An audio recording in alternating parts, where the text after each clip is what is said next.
Hello guys, welcome to the channel the Dhiraj classes. स्वागत है आप सभी का धीराज क्लासेस के यूट्यूब चैनल पर। और गाइस, जैसा कि आप लोग जानते हैं केवीएस पीआरटी के एग्ज़ाम में जो अभी आपका लेटेस्ट पैटर्न है 2018 का, उसके अकॉर्डिंगली आपका कंप्यूटर लिटरेसी पूछा जाता है एग्ज़ाम में टोटल 10 मार्क्स का, यानी कि टोटल 10 क्वेश्चन पूछे जाते हैं।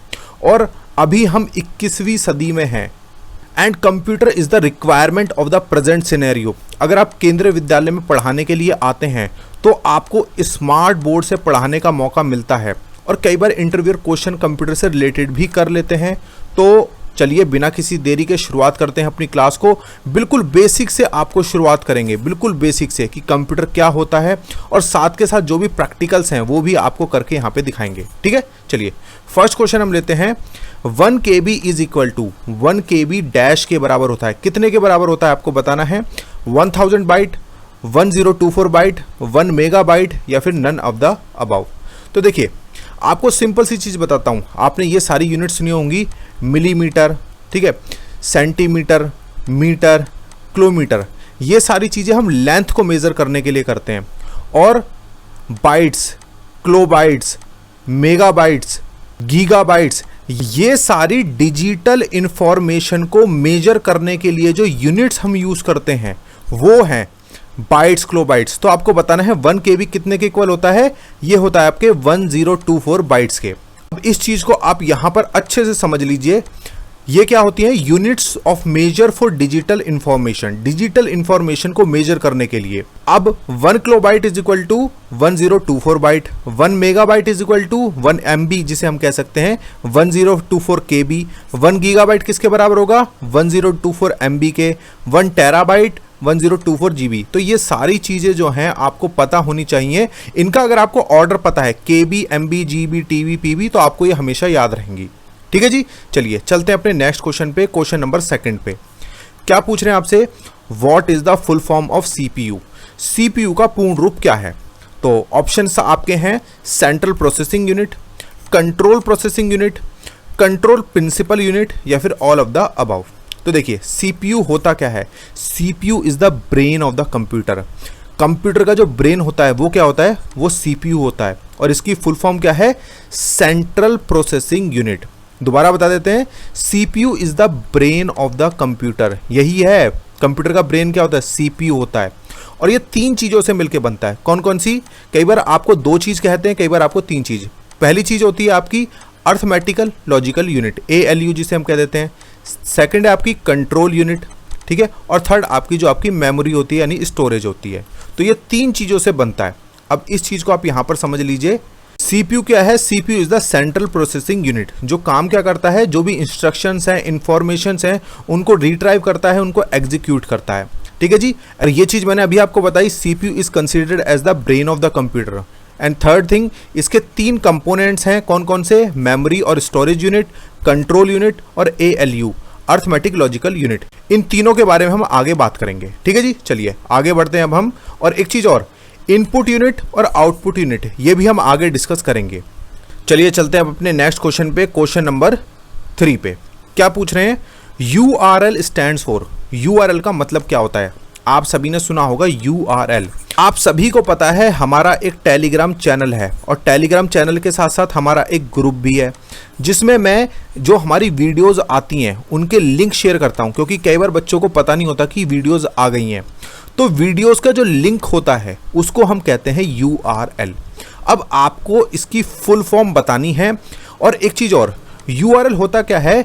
जितनी भी आपकी डिजिटल इंफॉर्मेशंस हैं उनका जो एड्रेस होता है उसको हम कहते हैं URL। अब इसकी फुल फॉर्म क्या होगी ये आपको बतानी है। Uniform research location, uniform resource location, uniform resource locator या फिर none of the above. So the right answer is option number C, uniform resource locator. URL की फुल फॉर्म क्या है? Uniform resource locator. जैसे हम लिखते हैं ना www. ठीक है, मैंने लिख दिया, मान लो अधिराज क्लासेस डॉट स्लैश करके लिख दिया मैंने, फाइल स्लैश कंप्यूटर। तो ये जो अधिराज है इसे हम कहते हैं डोमेन, और www. इसे हम कहते हैं सब डोमेन। ठीक है, इसके पहले आपको पता है HTTP जो लिखता है। तो ये हो गया आपका सब डोमेन, ये हो गया डोमेन, और ये होता है आपका फाइल पाथ। इसका जो मैंने पूरा स्प्लिट अप है वो भी आपको बता दिया है। ठीक है जी, चलिए चलते हैं अपने नेक्स्ट क्वेश्चन पे, क्वेश्चन नंबर 4 पे। क्या पूछ रहे हैं आपसे? रैम स्टैंड्स फॉर, रैम का मतलब क्या है ये आपको बताना है। तो ऑप्शन है आपके read access memory, random access memory, both 1 and 2 यानी 1 और 2 दोनों, या फिर नन ऑफ द अबव या फिर इनमें से कोई नहीं। तो देखिए 2-3 चीज़ें आपने सुनी होंगी, एक तो होती है आपकी रैम और एक होती है आपकी रोम। अब इन दोनों के बीच में डिफरेंस क्या है बच्चों को पता नहीं होता और बच्चे इन दोनों को इंटरचेंजेबली यूज़ करते हैं। तो देखिए रैम का आपसे मतलब पूछा है, तो पहले आपको करेक्ट आंसर बता देते हैं। इसका मतलब होता है रैंडम एक्सेस मेमोरी। आप जब मोबाइल फ़ोन परचेज करने जाते हैं ना, तो उसमें भी आप देखते हैं कि इसकी रैम कितनी है। अगर उसकी रैम ज़्यादा है तो मोबाइल के जो ऑपरेशंस होंगे वो फास्ट होंगे। रैम क्या होती है? रैम एक तरह की टेम्परेरी मेमोरी होती है। क्या होती है? टेम्परेरी, या फिर आप कह लीजिए शॉर्ट टर्म मेमोरी होती है। और रोम क्या है? ROM is the permanent memory, या फिर आप इसे कह सकते हैं लॉन्ग टर्म मेमोरी होती है। RAM stands for random access memory, ये मैंने आपको बता दिया। और a component that allows your computer to store data for short term और क्विकर एक्सेस। जो शॉर्ट टर्म के लिए हम डाटा उसमें फीड करते हैं ना, ये किसके लिए जाता है? ये आपके रैम में यूज़ होता है। एंड हम कोई भी अगर जो भी हमारी डिवाइस है उसको हम इंस्ट्रक्शंस देते हैं, ठीक है। और ये इंस्ट्रक्शंस क्या होती हैं? ये प्रोसेस होती हैं। ये किसके थ्रू प्रोसेस होती हैं? आपकी शॉर्ट टर्म मेमोरी के थ्रू।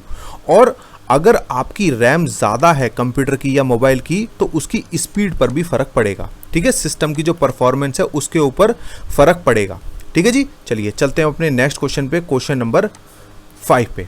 क्या पूछ रहे हैं आपसे?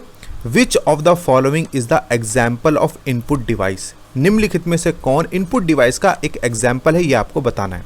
तो ऑप्शन है आपके कीबोर्ड, माउस, स्कैनर, या फिर ऑल ऑफ द अबव। तो इनपुट डिवाइसेस होती क्या हैं ये आपको पता होनी चाहिए, जो मैंने आपसे फर्स्ट या सेकंड क्वेश्चन में पूछा था। तो देखिए ये हो जाता है आपका सीपीयू, ठीक है जी। तो एक आता है आपका इनपुट डिवाइसेस, ठीक है, इनपुट डिवाइसेस। सेकंड आता है आपका output device, output device. Input devices क्या होती हैं? हम कुछ भी इंस्ट्रक्शंस देते हैं, किसको? कंप्यूटर को। कुछ भी इंफॉर्मेशन इसमें फीड करते हैं, इसको कंट्रोल करने के लिए हम कुछ भी अगर यूज़ करते हैं तो वो होता है आपका इनपुट डिवाइस। अब आपसे यही पूछा है कि इसमें से कौन कौन इनपुट डिवाइस है। भाई कीबोर्ड हम किस लिए यूज़ करते हैं? टाइप करने के लिए। माउस किस लिए हम यूज़ करते हैं? उसको कंट्रोल करने के लिए या क्लिक करने के लिए।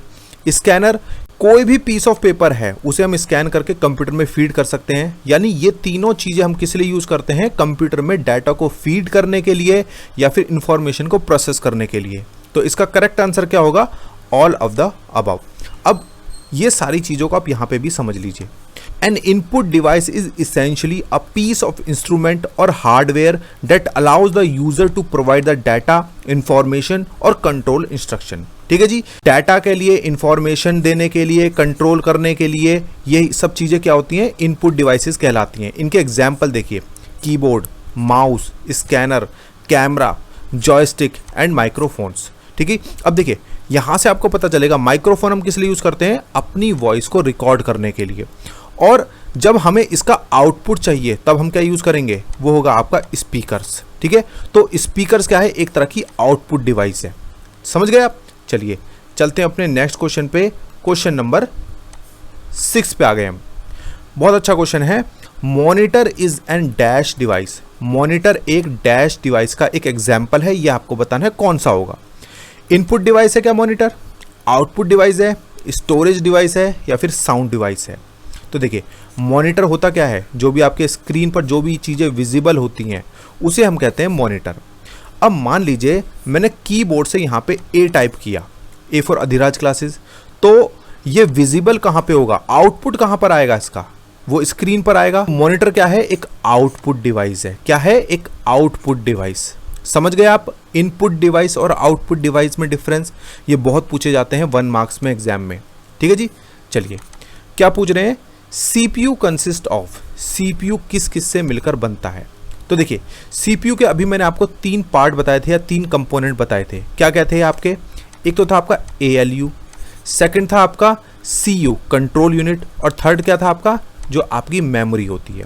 अच्छा, कई जगह ना आपको ये दोनों ही मिलेंगे, ALU और CU, कि यही दो पार्ट्स होते हैं, मेमोरी को कंसीडर नहीं करते। अलग अलग बुक्स में अलग अलग लिखा है। यहाँ पर आपसे पूछा है CPU किस किस से मिलकर बनता है, तो देखिए CPU मिलकर बनता है आपके ALU और CU से, arithmetic logic unit plus control unit से मिलकर बनता है आपका CPU। CPU क्या है? CPU is the brain of the computer. ठीक है जी, चलिए चलते हैं अपने नेक्स्ट क्वेश्चन पे, क्वेश्चन नंबर 7 पे। क्या पूछ रहे हैं आपसे? The part of CPU which perform all the mathematical operations. CPU का वह कौन सा पार्ट है जो सारे मैथमेटिकल ऑपरेशंस को परफॉर्म करता है? So here are the options, CU control unit, memory, ALU या फिर रजिस्टर। तो बेटा देखिए, इसका जो करेक्ट आंसर है वो होगा आपका ALU अर्थमेटिक लॉजिक यूनिट। ये सारे जो ऑपरेशंस होते हैं, कौन कौन से operations? Addition, multiplication, subtraction, division, इन सारे मैथमेटिकल ऑपरेशंस को कौन परफॉर्म करता है? वो करता है आपका ALU अर्थमेटिक लॉजिक यूनिट। इसकी फुल फॉर्म याद रखना, अर्थमेटिक लॉजिक यूनिट। ठीक है जी, चलिए चलते हैं अपने नेक्स्ट क्वेश्चन पे, क्वेश्चन नंबर 8 पे। विच is not the example of hardware. कौन सा हार्डवेयर का एक एग्जाम्पल नहीं है, ये आपको बताना है। तो बेटा देखिए, आपको पता होना चाहिए कि हार्डवेयर क्या होता है और सॉफ्टवेयर क्या होता है। सबसे पहले तो सिंपल टर्म्स में बता देता हूं, हार्डवेयर वो सारी चीजें होती हैं जिन्हें आप टच कर सकते हैं, जिन्हें आप छू सकते हैं, वो क्या होती हैं बेटा? वो होती हैं हार्डवेयर। और जिन्हें आप टच नहीं कर सकते, जो सारे ऑपरेशंस को परफॉर्म करती हैं, ऑपरेटिंग सिस्टम्स होते हैं, उन्हें हम कहते हैं सॉफ्टवेयर। तो आपसे क्या पूछा है? Which is not the example of hardware. Hardware का एग्जाम्पल नहीं है। So the options are keyboard, mouse, printer या फिर MS वर्ड। तो देखिए, कीबोर्ड को आप टच कर सकते हैं, माउस को भी आप टच कर सकते हैं, प्रिंटर को भी आप टच कर सकते हैं। MS वर्ड एक सॉफ्टवेयर है, उसे आप टच नहीं कर सकते। MS वर्ड तो एक वर्ड प्रोसेसिंग फाइल है या फिर सॉफ्टवेयर है। ठीक है जी, तो कौन सा नहीं होगा इसमें? MS word is the correct answer. MS word एक हार्डवेयर नहीं है, इट इज अ सॉफ्टवेयर। ठीक है जी, चलिए अब हार्डवेयर और सॉफ्टवेयर होता क्या है इसको समझ लीजिए। Hardware refers to the physical components of the computer that can be touched and seen. ये फिजिकल कंपोनेंट्स होते हैं जिन्हें हम टच कर सकते हैं, देख सकते हैं। और सॉफ्टवेयर क्या होते हैं? Software refers to the set of instructions written using various programming languages that help control hardware. ये हार्डवेयर को कंट्रोल करते हैं, कौन? सॉफ्टवेयर।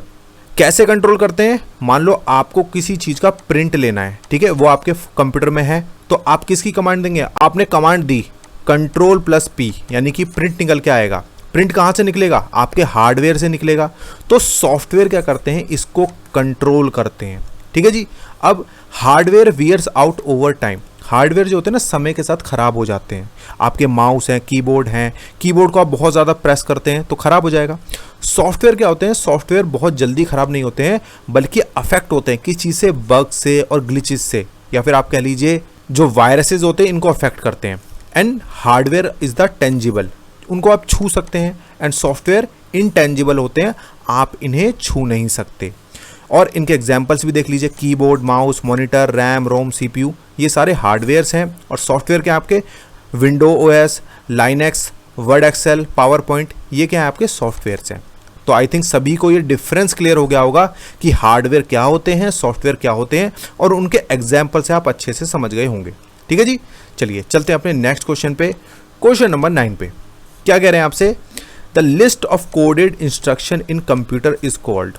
कंप्यूटर में जो कोडेड इंस्ट्रक्शन होती है, निर्देश होते हैं, उनको हम क्या कहते हैं? एल्गोरिथम, फ्लोचार्ट, कंप्यूटर प्रोग्राम या फिर नन ऑफ द अबव।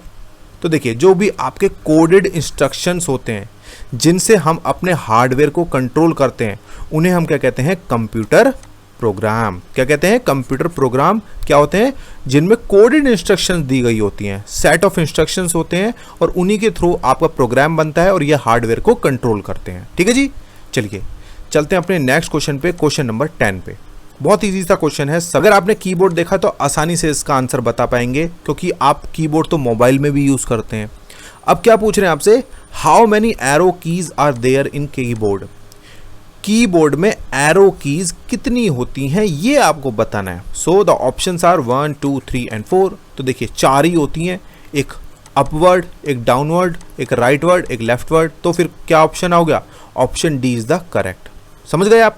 चलिए जी, चलते हैं अपने नेक्स्ट क्वेश्चन पे, क्वेश्चन नंबर 11 पे। बहुत अच्छा क्वेश्चन है, शॉर्टकट की ऑफ फोल्डर क्रिएशन। मान लीजिए बहुत सारी फाइल्स हैं, ठीक है, अब आपको एक न्यू फोल्डर बनाना है, एक नई फाइल बनानी है, तो कैसे बनाएंगे, उसकी शॉर्टकट की क्या है ये आपको बतानी है। So the options are F2 की, Ctrl+C ये की यूज़ होगी, Ctrl+Shift+N ये वाली की यूज़ होगी, या फिर Ctrl+N, यानी कंट्रोल का बटन दबाएंगे और साथ में N दबाएंगे तो आपकी नई फाइल बन जाएगी। तो कौन सी इन चारों में से सही है ये आपको बताना है। तो देखिए, इसे हम क्रिएट करके दिखाते हैं आपको। यहाँ पे बहुत सारे फोल्डर्स हैं, मुझे एक फोल्डर और क्रिएट करना है, तो कैसे क्रिएट करेंगे? Ctrl+Shift+N। तो यहाँ पे देख रहे हैं आप, एक नया फोल्डर आ गया है। अब मैं इसका कुछ भी नाम रख सकता हूँ, मान लीजिए मैंने रख दिया KVS PRT 2022। समझ गए आप? एंटर कर देंगे तो ये नया फोल्डर हमारा क्रिएट हो गया। तो फोल्डर बनाने की आपको शॉर्टकट की पता चल गई, Ctrl+Shift+N। So the option C is correct. ठीक है जी, चलिए चलते हैं अपने नेक्स्ट क्वेश्चन पे, क्वेश्चन नंबर 12 पे। क्या पूछ रहे हैं आपसे? कंप्यूटर शटडाउन शॉर्टकट की। कंप्यूटर को अगर आपको शटडाउन करना है तो उसकी शॉर्टकट की क्या होती है? तो ऑप्शन है आपके Alt+F4, Ctrl+F4, शिफ्ट, या फिर ऑल ऑफ द अबव। तो देखिए, इसको अभी हम आपको प्रैक्टिकल करके बताते हैं कि अगर हमें कंप्यूटर को शटडाउन करना है तो कौन सी कीज से होंगे। देखिए, अगर हम यहाँ पे ऑल्ट का बटन दबाते हैं और F4 को प्रेस करते हैं तो आपको क्या लिखा मिलता है? Shut down. आप इसे शट डाउन कर सकते हैं, चाहे तो आप रीस्टार्ट भी कर सकते हैं, यहाँ पर आप ऑप्शन से सिलेक्ट कर सकते हैं। तो इसकी शॉर्टकट की क्या है? Alt+F4। क्या है बच्चे शॉर्टकट की?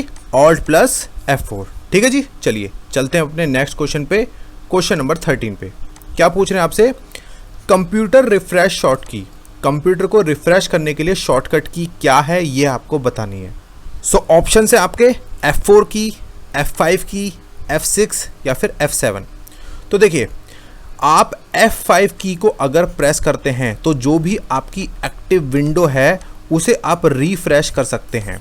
साथ के साथ आपको एक चीज़ और बताता हूँ बेटा, आप अगर कंट्रोल प्लस में R प्रेस करेंगे, Ctrl+R, तो भी आपकी एक्टिव विंडो रिफ्रेश हो जाएगी। ठीक है जी, F5 प्रेस कर लीजिए या फिर Ctrl+R प्रेस कर लीजिए, आपकी विंडो रिफ्रेश हो जाएगी। ठीक है जी, चलिए चलते हैं अपने नेक्स्ट क्वेश्चन पे, क्वेश्चन नंबर 14 पे। क्या पूछ रहे हैं आपसे? Which of the following is the example of OS। आपको बताना है निम्नलिखित में से कौन सा OS का उदाहरण है।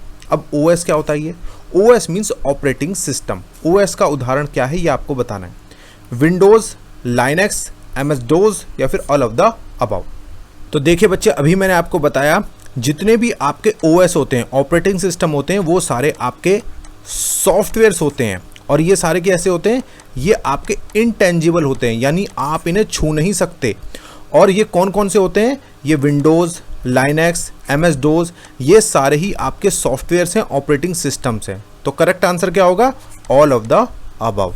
समझ गए आप? चलिए चलते हैं अपने नेक्स्ट क्वेश्चन पे, क्वेश्चन नंबर 15 पे।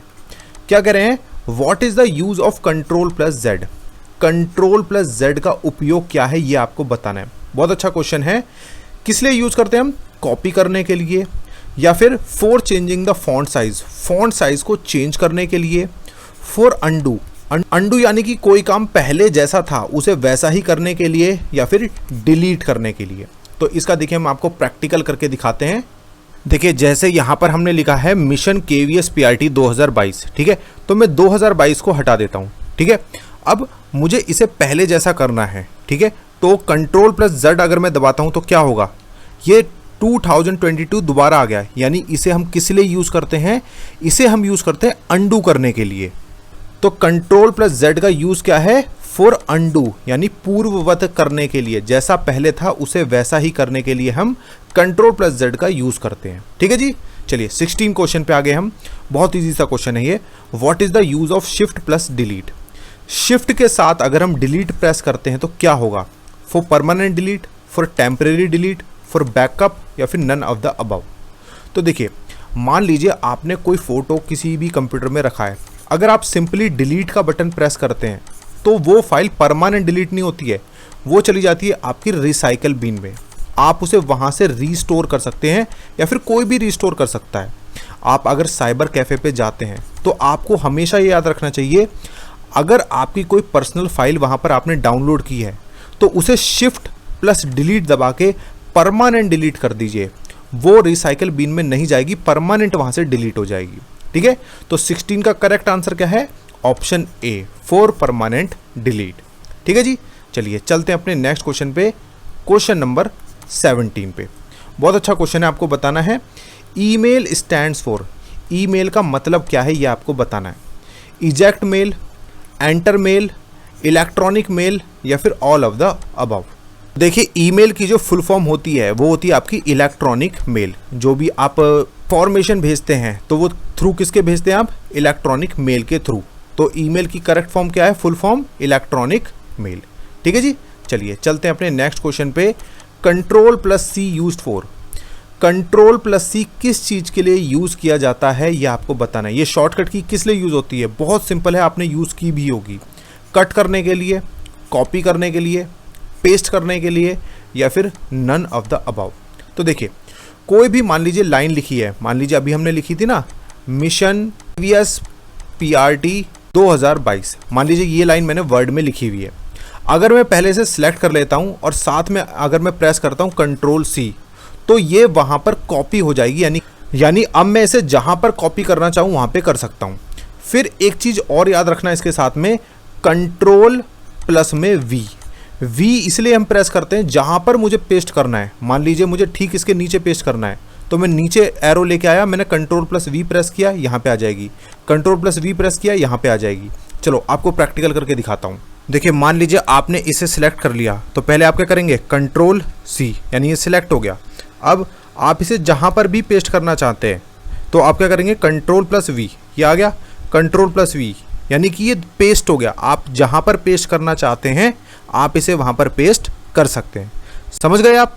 तो कंट्रोल प्लस सी हम किस लिए यूज़ करते हैं? कॉपी करने के लिए। अब चलते हैं अपने नेक्स्ट क्वेश्चन पे, क्वेश्चन नंबर 19 पे। 19 क्या पूछ रहे हैं आपसे? व्हाट इज़ द शॉर्टकट की टू सिलेक्ट ऑल, यानी कि किसी डॉक्यूमेंट में बहुत सारी चीज़ें लिखी हैं, उसे सिलेक्ट करने के लिए, सारे को सिलेक्ट ऑल करने के लिए हम कौन सी शॉर्टकट की यूज़ करेंगे? Control plus A, control plus B, alt plus A या फिर ऑल्ट प्लस बी। तो देखिए इसका हम आपको प्रैक्टिकल करके दिखाते हैं। देखिए जैसे यहाँ पे 3 बार लिखा है मिशन केवीएस पीआरटी, अगर मुझे ये सारा सिलेक्ट करना है तो हम कैसे करेंगे? कंट्रोल प्लस ए, ये सारा सिलेक्ट हो जाएगा। यानी इस पेज के ऊपर जितना भी कुछ लिखा है वो सारा सिलेक्ट हो जाएगा। कैसे? कंट्रोल प्लस ए दबा के। समझ गए? तो बेटा सिलेक्ट ऑल करने के लिए शॉर्टकट की क्या है? कंट्रोल प्लस ए। समझ गए? चलिए चलते हैं अपने नेक्स्ट क्वेश्चन। आज का लास्ट क्वेश्चन रहेगा question number 20। Gmail stands for, Gmail का क्या अर्थ है आपको बताना है। Global mail, Google mail, both या फिर नन। तो देखिए जीमेल की जो फुल फॉर्म होती है वो होती है आपकी गूगल मेल। क्या होती है? Google mail. तो बच्चों ये थे आज के टोटल 20 क्वेश्चन, कंप्यूटर के 20 क्वेश्चन। आप लोग हमेशा डिमांड करते हैं कि आपको कंप्यूटर नहीं कराई जा रही है, तो बेटा आज 20 क्वेश्चन इसीलिए हम लेकर आए हैं। कंप्यूटर की प्रिपरेशन करने के लिए बेटा आप कोई भी बुक ले लीजिए, छोटी सी बुक ले लीजिए, लूसेंट की भी बुक आती है, वो भी बहुत सिंपल सी बुक है। ये सारी चीज़ आपको उसमें भी मिल जाएंगी। ठीक है, चलिए वीडियो अच्छा लगा हो तो प्लीज़ लाइक कर दीजिए, शेयर कीजिए और कमेंट करके ज़रूर बताइए। Thank you so much guys.